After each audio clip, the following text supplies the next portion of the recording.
Today we're going to take a look at integrals. By its first definition, the integral is finding its original function. What I mean by original function is that the integral of small f(x) dx is equal to a large f, and where the derivative of the large f is equal to fx. And the second definition is the integral of fx is equal to the area under this curve and under this function, the area basically. And now we can we're going to see how they're just related to each other. Now, if we consider the function of the area under the curve, we can get that the function or the area of this part is equal to ax plus dx minus ax, where we take a small part of dx. And now we also know that this is basically the area of a rectangle, which is fx times dot x. And we ignore this small part because this area is getting very, very small and it is almost approaching zero. So we can ignore this part. And now we have ax plus dx minus ax is equal to fx dx, and divided to that side we have dax dx equals to fx. So you can see they're correlated because this and this are equal. So basically finding the integral or our original function is finding the area under the curve. And also there's a thing called from a to b of fx dx. It is just meaning that you're finding the area between the range x equal to a and x equal to b. You're just finding this part. Also, there's a plus c over here because if you take the integral of this, it's also equal to fx, because the derivative of a constant is always zero. And now we're taking an example, like look at the derivative of cosine x. We know that d dx of sine x is equal to cosine x. So the original function of cosine x is equal to sine x. So this one is equal to sine x. And don't forget to plus c because d dx is equal to cosine x. And we also know that the derivative of cosine x is equal to minus sine x. And moving the negative sign to that side, so we have the original function of sine x is equal to negative cosine x. And now we're moving on to U substitution. And never mind. We need to talk about the third one, the integral of 1 over x over dx. We know that d dx of ln x is equal to this. So, wait, I forgot to plus c at this part, sorry.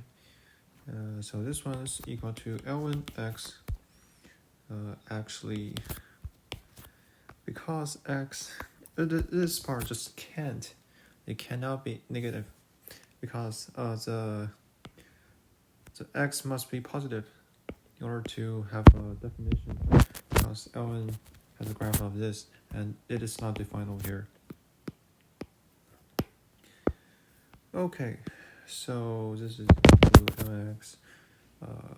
It's absolute value of x plus c. Now we move on to U substitution. For U substitution, this function is just finding the area of this. And how do you do this? So this is, we came up with a way to do this by the method of U substitution. If we let u equal to x to the power, x squared plus 1, and we take the derivative of u, which is 2x, and if we move this to that side, we can get, wait a second, we can get this. So basically, this integral is now as integrating this. So because these two are identical, so the main goal of the U substitution is transforming graph, basically. So if we have this graph and we let u equals to, like, let me see, that's square plus 1, we can get the graph of this. And this is the function, a new function. Gu is equal to 1 over u, and this is the graph of u. Basically, we convert or find the area of this graph to the problem of finding the area of this graph. Get it? Because this part is equal to this part. So now we have 2x plus x equal to this. And we know that this is equal to ln u plus c. And if we plug back, it is equal to, yes, it's pretty nice, you know. And now we can go to the integrate by part. And we can notice that by the product rule, the derivative of u times v is equal to derivative of u times v, and the derivative of v times u. So if we move this to that side, we can get this. And when we take the derivative of both sides, we get this and this. So now move that to that side, or wait, move this to that side, and we can get this function. And this is pretty useful when evaluating like integral of this kind of function. So in this problem, we know that x dx is equal to this. So if we let u is equal to ln x and dv is equal to 1 times dx, then we have v equal to x and du equal to this, because we move this to that side. So we now have this is equal to v times u x ln x and minus du, this part, and the v is this, which is basically dx. So this integral is equal to ln x minus x plus c. Don't forget to plus c, oh my god, I always forgot. And for integrating this, we can get a definition secant of x. So we have this. There's a trick here. So if you know that sine x plus cosine x plus 1, and basically if we time cosine x from top to end, you can get cosine x dx 1 minus sine x. Yeah, it's also pretty nice. If you like this part equal to u, so equal to this, and you just die. No, you can't. You can't do that. It's illegal. Yeah, let me see. Yes. Let u equal to sine x, and du is equal to cosine x. Move to that side. D is equal to cosine x on that times dx. So now we have 1 minus u squared du, and this is also equal to this.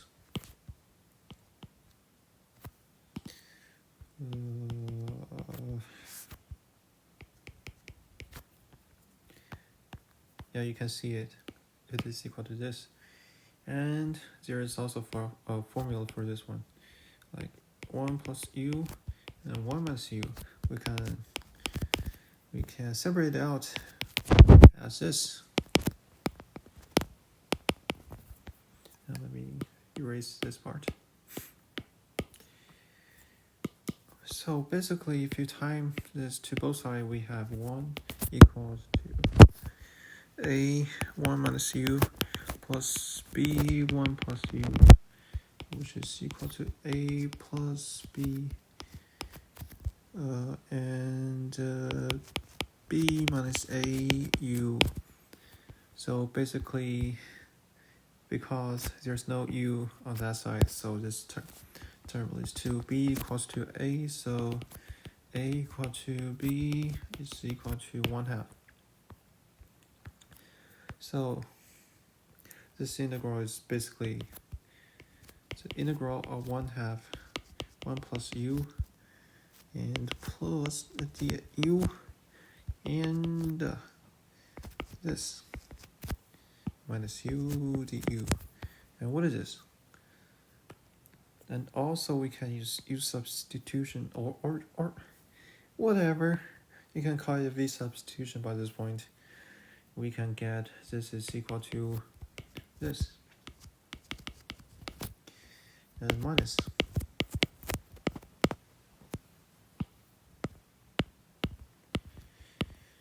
So basically at this point, we all know this. This is equal to 1 plus u, 1 minus u, plus c. And where c is equal to, c is, never mind, this u is equal to sine, yes. So this stuff is equal to sine x, 1 minus sine x, plus c. Okay, we're now going to the harder part. How do we integrate this? This is kind of complicated, and then we're going to do the trigonometry stuff. If we draw a triangle over here, and we let y equal to sine x. And so basically at this point, wait a second, y equal to sine minus 1x. So s is equal to sine y. And by the chain rule, we can get cosine y, the dy dx. So dy dx is equal to 1 over cosine y. We also know that this sine y can be drawn as a right triangle where there is x on this side and 1 on this side, and this side is basically 1 minus x squared. Oh my god, why?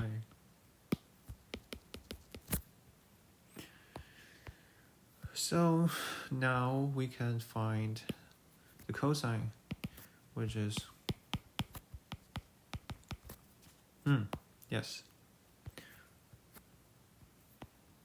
And now we know, and we take the derivative by moving to that side and take the derivative, we can get y equal to this.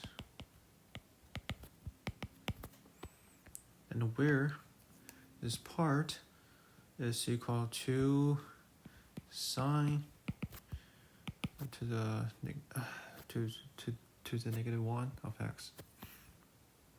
So basically this part is equal to sine plus c. And now we're doing the tangent. The tangent is quite difficult. Now we consider this. And if we take we move to that side, we can have tan y equal to x. So secant x dy dx and 1, and I haven't proved it. So you basically take the derivative of this by using the quotient rule. We can get it equal to sine cosine. Wait, I'm being dumb at this point. Cosine squared plus sine squared cosine x is equal to secant. It's pretty cool. Yes, I know. So dy dx is equal to cosine squared. And if we draw a triangle, we can have x1, x plus 1, yes, and the cosine of this is, and to the square is basically x squared plus 1. So by similar meaning, we can get this function dx is equal to 10 x plus constant. Okay. And we also can figure out like this. And figure out is the derivative by the same mean. And now we're moving on to sinh x and cos x. These are also difficult. So by its very definition, sinh x is equal to e to the power of x minus e to the power of negative x divided by 2. And cos x is equal to ex plus negative x. If we take the derivative of this, we can see that because the derivative of ex is equal to itself,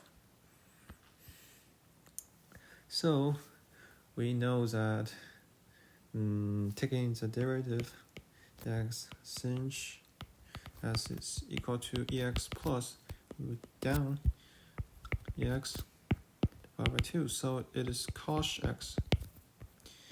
And taking the derivative of cos x and just moving down the negative sign, so which is equal to sinh x. And how do we solve problem from this? So we basically, okay, let me think on. Let's try this. And also there's a property called cos x minus sinh x squared equal to 1. So this property is pretty nice actually. And now we try the integral of this and see if it works.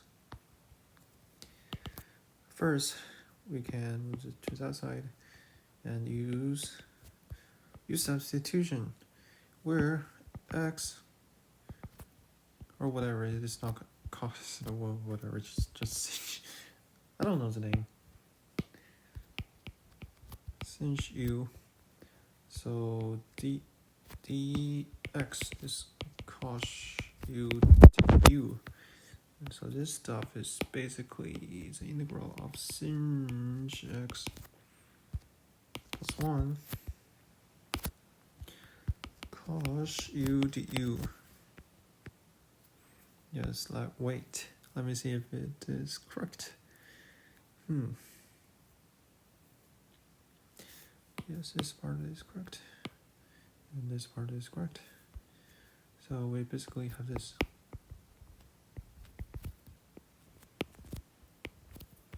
And now we're dead. It's not a good problem, to be honest. Okay. Let me see what we have.